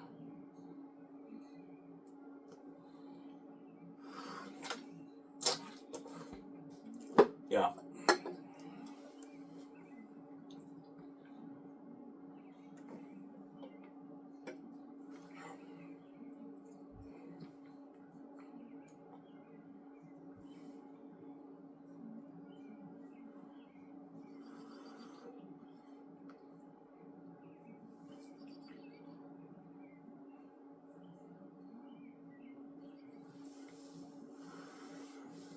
So Takis is very arrogant. Yeah, Peter. When you read the book, Takis is a very cocky, confident Northern. When in the beginning of the book, and eventually he becomes more mature. I know Ivan. Yeah, he becomes more mature into the man he's destined to be. That's looking at a masterpiece. When you read the book, Takis is very cocky. He's confident. He looks down Southerns. He's a cocky prince, obviously. And eventually he becomes more humble and he becomes more mature once he finds out his destiny. I don't want to spoil the story. You'll see that when you read the book. That's what looking at a masterpiece, man. He grows a beard in Volume 3. Like, yeah, 6 story. He grows a beard. Yeah, Peter. I won't tell you why he grows a beard. You'll see what I mean when you read the book. I won't spoil the story for you. Yeah.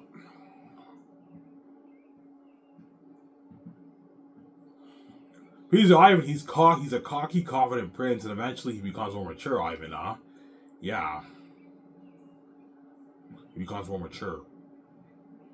obviously. Because he knows his destiny. And that's why we're looking at a masterpiece. I'm looking at a masterpiece. This is better than my Lord of the Rings. I don't think it's Lord of the Rings.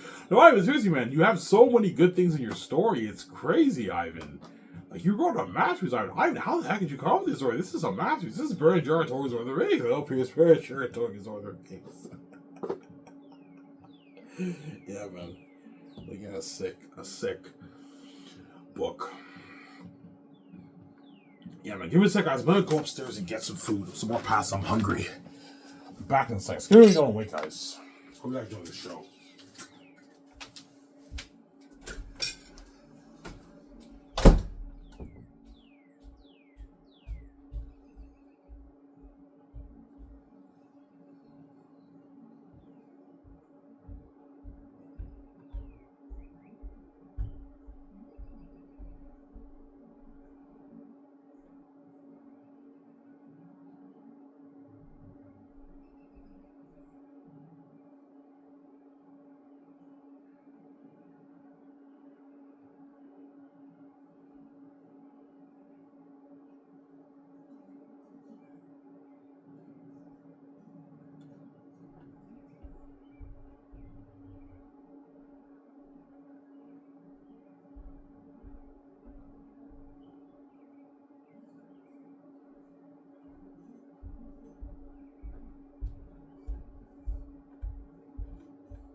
Alright, guys, I'm back.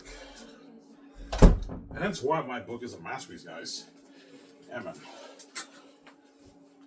You'll see what I mean when you read it. I guarantee you guys probably read a little bit when I showed you my book. You probably paused the video and read a little bit to see how good it looks. Yeah, I know, it's a masterpiece. You probably read, yeah, Ivan, look, your writing seems good and polished. Yeah, man, amazing writing, man. Storyteller, not writer. I'm a horrible writer. I'm not that great of a writer. I'm a good storyteller.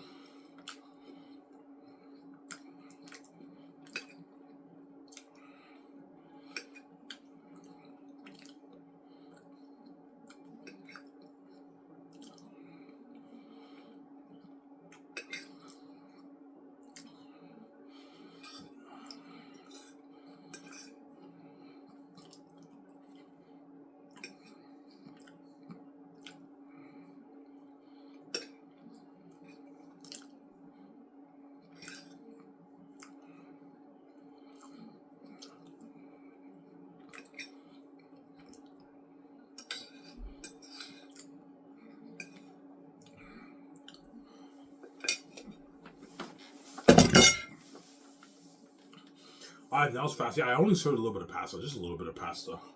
Pasta's really good. Yeah.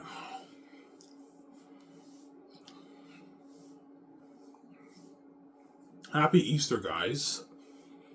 Hope you guys enjoy your Easter, obviously. Celebrating the resurrection of Christ, supposedly, yeah.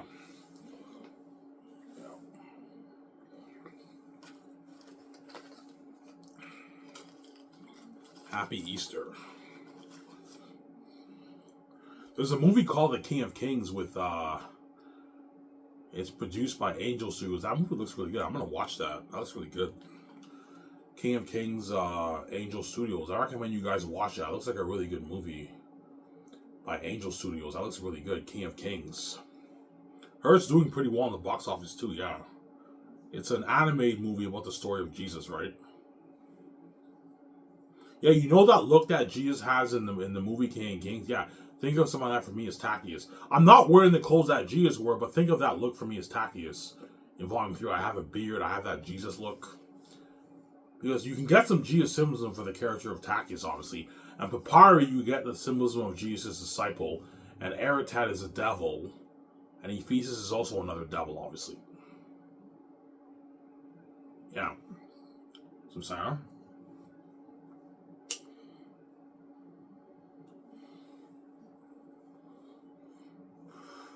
But saying it's not a biblical story, no. It's a fantasy book like Lord of the Rings, but you can get some biblical symbolism from it when you read it. But it's not a Bible story, no. It's a fantasy story like Lord of the Rings. So even though I'm showing you Prince of Egypt, it's not like it won't have that look, like the you know what I'm saying? Yeah, it's something similar to Prince of Egypt, but I'm not going to be wearing the clothes and the staff like that Moses did in Prince of Egypt. No, it's a fantasy world. I'm wearing something like clothes like Aragon did in Lord of the Rings, but you get some symbolism from you can get some symbolism from the Exodus of Moses, obviously. Some Sarah.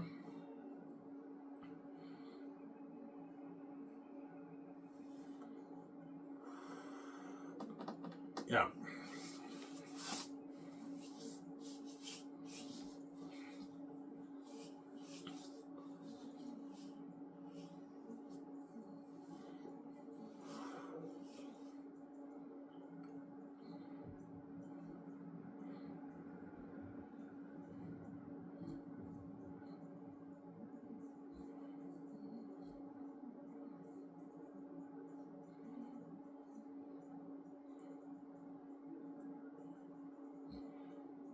Yeah.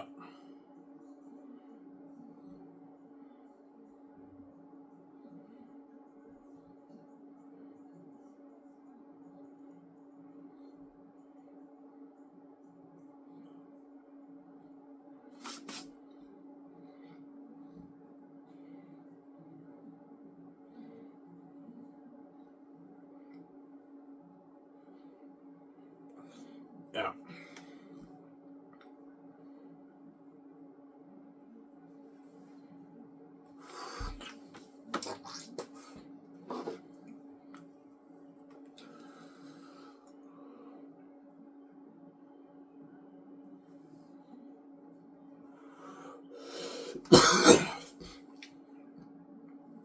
Does Lord of the Rings have better dialogue, richer speech, richer world building? Yes.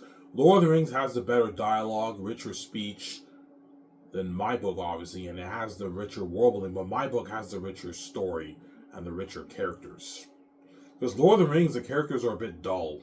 They don't really jump on the page. They all kind of sound the same, right? Whereas my book, the characters sound very distinct. They jump on the page, and the story and the plot jumps on the page. Because I focus more on character, plot, and story, whereas J.R.R. Tolkien focuses more on world building and story. Lord of the Rings has a rich story too, but it's not as good as my book, and my book has better characters, whereas Lord of the Rings has better world building and richer speech, but the story's not as good and the characters are not as good, obviously. And never put your world building before your characters. Characters come before your world building. World building is very important, but your characters are first. Your characters and your story is number one, and then after that, your world building. You know what I'm saying? But I don't dump you with like 3 pages of what the line is. Like what I do is I get right to the point. I get right to the dialogue with the characters and their actions, and I describe the character's perspective of the world building of the world. I describe the world through the character's perspective, and that also makes my world building job out because I'm a genius. So instead of me dumping you with like 3-4 pages of what the line is, like which can bore the reader, I describe what the character sees in the world, how they act in the world, what they say about the world, what they think about the world. And that makes the world building jump out because I'm a genius. Describe your world building through the character's perspective. Don't spend time dumping people with 3 pages of one line. Like, you're going to bore the reader if you do that. That's why Lord of the Rings can be a bit boring when you read it. Because J.R.R. Tolkien spends pages describing the trees, the grass, the sunset, the armor, the horse, the sword. You know what I'm saying? It's crazy. The door, it's crazy, man. Like 3-4 pages. Just like one section in Fellowship of the Ring, he goes on for 3 pages describing a tree, man. Like there's no need to describe what the tree and the grass look like for 4 pages. You're gonna bore the reader. Yes, it's very beautiful, obviously, the way he describes the land. Over here in the east, there stood a mountain in the west. I'm making it up, I'm saying. There stood a mountain in the west, far above anything you can imagine. It's beautiful, but it can get very repetitive, and the book can get a bit boring.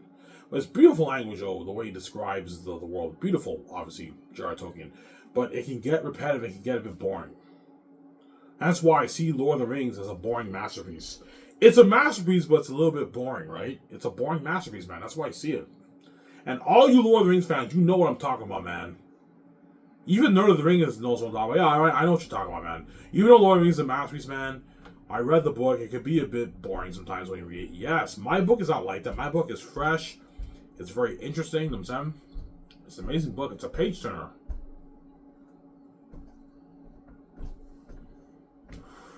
Even Lord of the Rings, when he reads my book, yeah, even though I'm a huge Lord of the Rings fan, I like Xanus better than Lord of the Rings. Yeah, Xanus is better than Lord of the Rings. It's a better book than Lord of the Rings, man. And it'll be a better movie trilogy than Lord of the Rings. It's a deep, powerful story. It's an amazing story. Yeah, man. Peter Ivan, your story's deep, man. When you start to think about it, it's a deep plot, Ivan. It's very deep. I know, Ivan, you're a genius, man. You wrote a masterpiece. I know, Peter. I wrote a masterpiece. Ivan, this is going to be the best movie you've ever made. I know, Peter. The best movie you've ever made.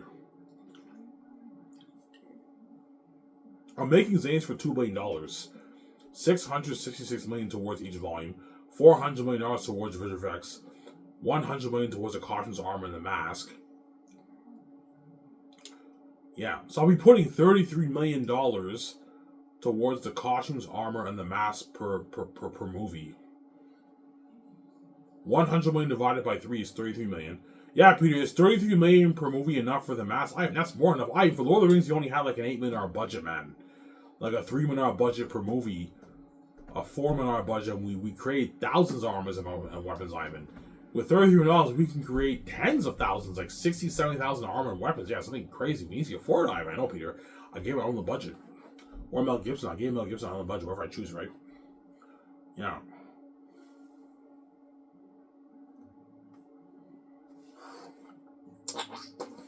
Yeah, man.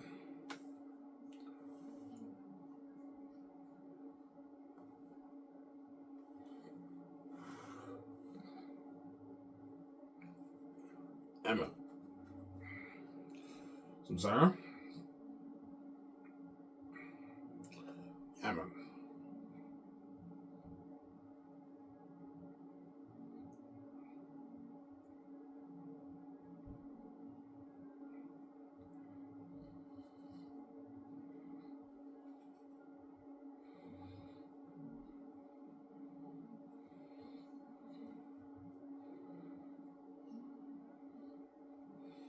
So Peter might want to do a thing where the ancestors. Yeah, I mean, what do you think of the ancestors showing up in the war? The ancestors themselves and in the war, they appeared in physical form in the war. Ivan, like Peter, you're gonna contradict the story if you do that, man. No, I don't want the ancestors appearing in the war in physical form, like you did for Sauron with the mouth of Sauron. But you have something similar in the book. I don't want to spoil the story. The ancestors do not appear in physical form in the movie, Peter. You're gonna contradict the plot of the story. Stop making drastic changes, Peter.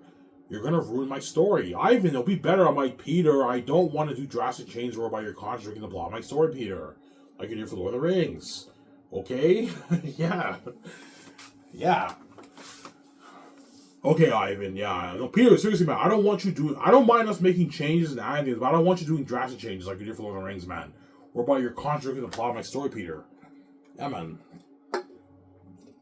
Because Ivan, why don't you have like the ancestors appear in physical form in the war? I'm like, Peter, don't do that. You're gonna ruin the story, man. No, they don't appear in the book. I don't want them appearing in the movie. It's about Tactius. It's not about the ancestors. It's about Tactius and Eritad and all them. It's not about the ancestors. It's his story, pretty much. Right? I won't spoil the story for you. See what I mean? Yeah. It's my story, not the ancestors' stories. I know you. So yeah.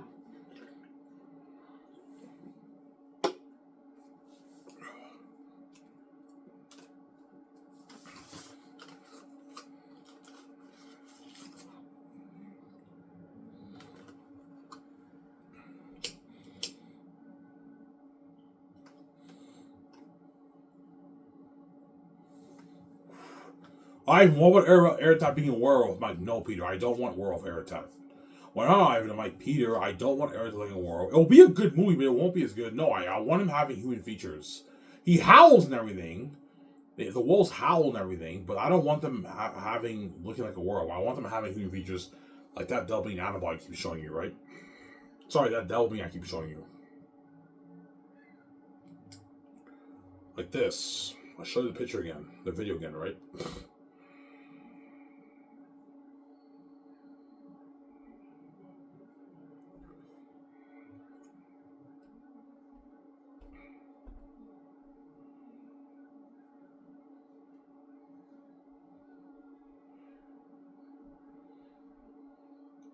I'm already top an hour and 30 minutes. Holy shit. Almost on here, guys. Today's your lucky day. I made a long video for you guys. I want Airtide looking like this. He's devil. Like this. Demons like that. That's my name for Airtide. I want the wolves and lows of that. That's what we're looking at masterpiece. They're demons. Imagine that scene with Faramir and the devils like this approaching. I see that? The devils.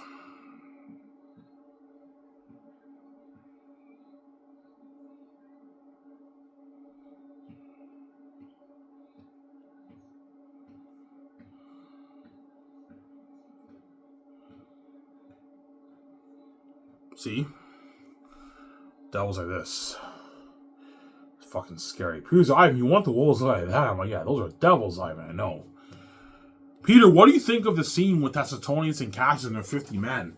When the wolves, when Faful and his 25 wolves are approaching through the trees, obviously, they do a thing where they Tactius is like, hide, and they hide.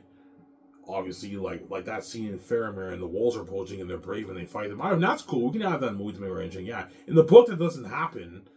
In the book, they're on horses and everything. But in the movie, we can do a thing where like they're on horses and the wolves come. They hear the wolves approaching. They get off their horses and they hide in the trees. They hide or something like that. You can do that to make it more interesting. That you can do a thing where it shows the humans' fear of the wolves. Add something more interesting. We'll follow the DNA of the story. We can change some things to make it more interesting, Peter, but I don't want you doing drastic change. You see what I'm saying, Peter? I see you're saying, yes, Peter. I don't want you making drastic changes. I'm saying to the story. Or the movies, Sarah.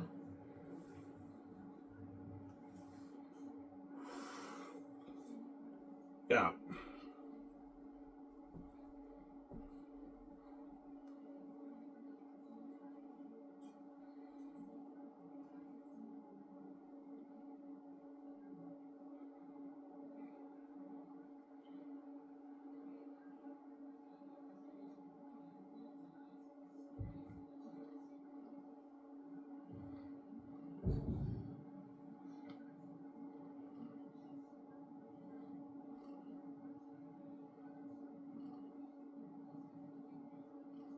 What if we do a thing where the ancestors talk to Tactius from the sky? I'm like Moses and Prince of Egypt. I'm like, Peter, don't do that. No.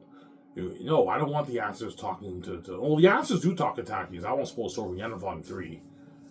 Well, not really the ancestors, but I won't spoil the story for you. You have Tactius at first, but I won't spoil the story for you. But, no, Peter, I don't want to do that.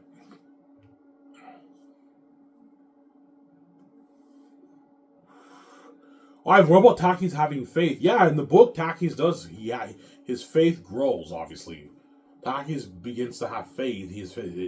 At first, he's a cocky prince and everything, and eventually he matures and he knows his destiny.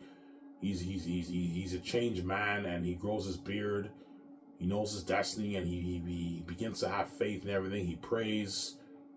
You know what I'm saying? We can do a thing. We can add stuff in the movie where Tactius prays more than once. The only time Tactius prays in the movies before he fights Airtide in the war. During the war, when he's about to fight Airtide in the war, he's praying. Obviously, you could do a scene before that. Tactius, he prays a few more times. He's in prayer because he knows what he's facing. He's facing the devil. He's a mature, changed man. I'm looking at a match, I know, Peter. I'm seriously, you're looking at an amazing story. I know, Peter. You know, so the ancestors, and then Airtide's a devil. I'm like, you're looking at a masterpiece. I know, Peter. Looking at a masterpiece. This is Bring Over the Rings. I know, Peter. Bring Over the Rings. Yeah.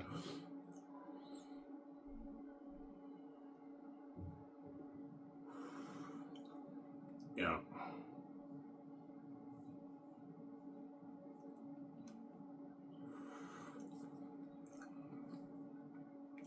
But you even tell me, Ivan, man, your story is genius, man. How the heck did you come up with this story, Ivan, man? I can never come up with a story like this, Ivan. Ivan, this is better than Jerry Tolkien's Lord of the Rings. I know, Peter. No, Ivan, seriously, man. Your story is deeper. It's more powerful than Lord of the Rings. It's a deeper plot, Ivan. It's very deep. It's so deep it blows your mind away, Ivan. I know, Peter. Ivan, you're on a masterpiece. I know, Peter. Ivan, this is gonna be Lord of the Rings. I know, Peter. Lord of the Rings. No, Ivan, seriously, man. I enjoyed your book more than Jared Tolkien's Lord of the Rings. I know, Peter. I know, Peter. It's an amazing book. You know what I'm saying?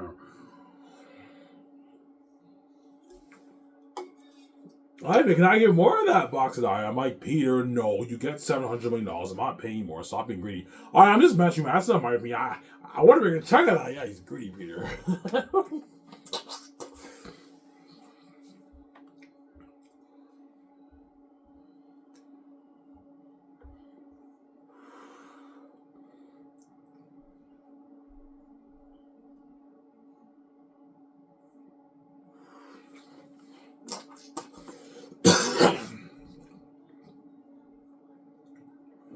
Ivan, what if you do a thing where Cornelius is a Northern? I'm like, Peter, you're actually pissing me off. I don't want to do drastic. No, Peter. Cornelius is a captain of the blacksmith. He's not a Northern. All right, we can change him. I'm like, Peter, I don't want you doing drastic changes like you did for Lord of the Rings. Cornelius is not a Northern. He's a Southern. Yeah, but Ivan, I can't really picture Carl as a Southern. I'm like, Peter, I don't want Cornelius being a Northern. You're gonna ruin the plot. If you have Cornelius being a Northern, you have to make so many changes to the story, Peter. And you can ruin the story. No, Peter, I don't want to make drastic changes to the story. So you don't mind making changes. I don't mind making changes, but not drastic changes. I don't mind changing a bit of the scene, changing a bit of the dialogue and all that stuff to make it more interesting. But doing a drastic change where you're affecting the plot of the story, that I don't like. I don't want to do drastic changes, Peter. You have to tell me that the way he knows, man. Hence why I want to co-write the script with Peter.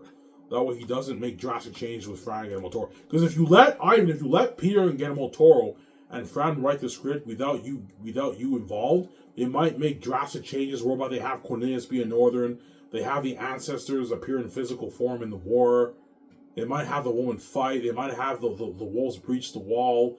You know what I'm saying? They're changing so many things in your story, and that's going to really piss me off, and you can perhaps ruin the story. And that's why I want to be involved in when we write the script together. With Peter, Fran, and Guillermo Toro, I'm saying? Or Mel Gibson and Randy Walls if I choose Mel. Mel, I don't want to make drastic changes. We gotta follow the story. Okay, Ivan, that's what you're saying. If I choose Mel. You gotta follow the story, Mel. If I choose Mel or Peter, don't hate me, I'm saying, yeah. I'm saying? Yeah.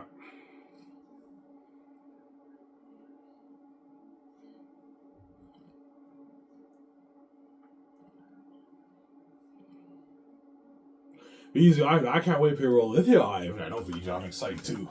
Ivan, seriously, man, I loved your book, man. I love the character Lithia Ivan. The spoiled daughter of Eli, and she's a love attacking his life. Yeah, I know, looking at a sick movie. A sick movie, yeah, man. Yeah, man. I'm sorry.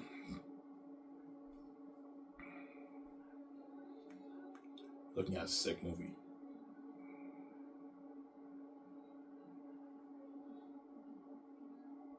Yeah, so the scene with Tacitonius and Cassius, before they get captured, obviously, you can do a thing when they're on you can do a thing when they're in the South. They get off their horse, obviously. They get off in the book they fight on their horse. In the movie they get off their horse and they're looking around Cyrus and they hear this sound. And Cassius is like the wolves of Rak. In the book, he says the wolves are here. In the movie, he says the wolves of Rak. You know what I'm saying? They're here. And he's like, hide. You know what I'm saying? And they hide, and the wolves are arriving, and then they end up being brave, and they fight them. You can add that. People can add that period of energy. Ivan. And we were interested if we do it like that. Yeah. In the book, they fight on horses. In the movie, they don't fight on horses. You can change that if you want. That's not a major change, but I don't want to do drastic change whereby you're contradicting the plot of the story, Peter. You know what I'm saying? I'll show you the Lord of the Rings clip again before I show this counter, guys. I talked for an hour and 4 minutes. That's good enough. It's already 8 o'clock. Think something like Farum and Lord of the Rings, and you have demons like that approaching you. Look at that masterpiece, man. And if Faramir was brave and a bit scary than this in Lord of the Rings, and the orcs are not that scary, imagine my movie when they're devils looking like that, man. I'm saying?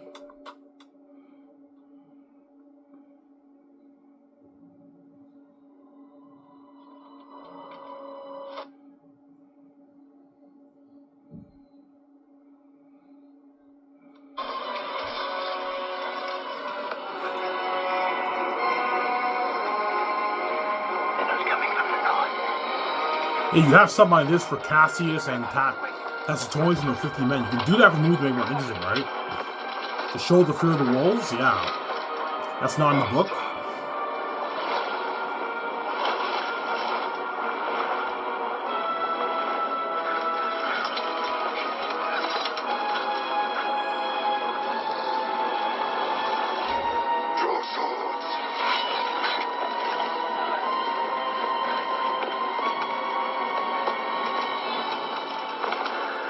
See how it looks scared and braver? Yeah. Things like that for John Maega and Jim Wansu, yeah. And me and the other actors for the Demon Wolves. You get this horrific theme. Yeah.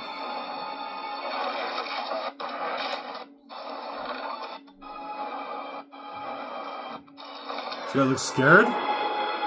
Yeah. And these are PG-13 orcs, man.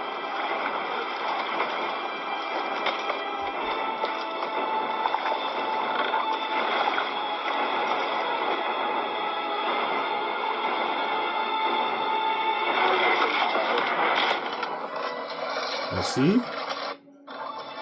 Got the horrific theme.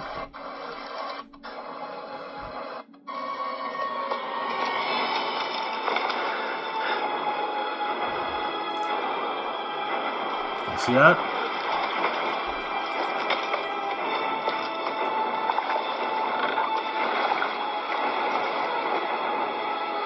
Was a bit scared? Yeah.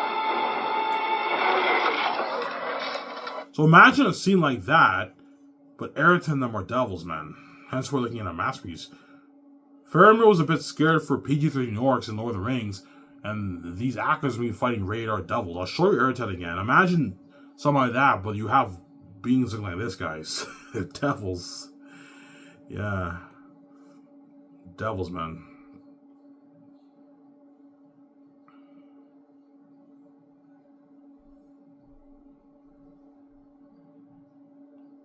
Yeah, demons like that are approaching. See that? And they're devils. And they're badass fighters. You see John May, he has his sword, he's brave, and he's a bit scared. Cassius is like Tacitonians, be brave when they're approaching. Yeah, you're looking at a sick movie. You add something to make more interesting. My idea for the Cassius Tacitonian scene, they're riding on their horse, obviously, and then they're riding on the horse of Cyrus, and they get to Cyrus. They get off their horse, and they're in Cyrus, obviously. And they're in the wolves. There's trees nearby, and the wolves are approaching near the trees. And Cassius hears the howl. He's like, "It's the wolves of Rak. It's the wolves. They're here." He's like, "Hide," and they hide. You know what I'm saying? He's like, "Draw your swords," and they you know what I'm saying? They're hide. And the wolves approach, and they end up fighting the wolves before they get captured. That's almost full sword for you. Because that's a good idea. They hide, yeah. To show a scene where they hide to show the fear of the wolves. That's not in the book, but we can add it to make it more interesting. In the book, Cassius and them fight the wolves on their horse. In the movie, they fight them on feet. So you make a few minor changes, but don't do drastic changes whereby you're changing the plot of the story. You know what I'm saying, Peter? That's why it's seriously the best book ever written and the best fantasy trilogy ever made, movie trilogy ever made. Anyways, guys, I talked for an hour and 4 minutes. That's good enough. Hope you guys enjoyed this show. Stay tuned. I'll make a video tomorrow after my shift at Coco 40 in the afternoon. This is Zayden. I'm signing up. Peace, guys. Talk to you soon. Hope you guys enjoy this show. Peace out. Don't hate me, son. Scare if we don't want to laugh aloud. Xanus.